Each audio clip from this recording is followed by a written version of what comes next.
गतकाली मथुरा गस्तरे भारतर महामहिम राष्ट्रपति द्रौपदी मुर्मू से मथुरा रहिबा समय रे वृंदावन स्थित श्रीहित राधाकेली कुंज आश्रम रे पहुंची थिले। से सेठरे पहुंची संत प्रेमानंद महाराज जी को भेटी तांको आशीर्वाद प्राप्त करिसेंती। राष्ट्रपति आश्रम रे पहुंचीबा परे प्रेमानंद महाराजंकर शिष्य माने तांको भव्य स्वागत करिथिबार जणा पड़िछि। एथि सह से एकांतरे बसी प्रेमानंद महाराजंक सह मध्य वार्तालाप करिसेंती।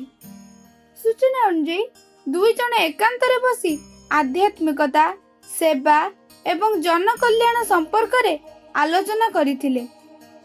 राष्ट्रपति प्रेमानंद महाराजंकर सरल जीवन यापन एवं तांकर आध्यात्मिक उपदेश प्रति सम्मान प्रकाश करिथिले।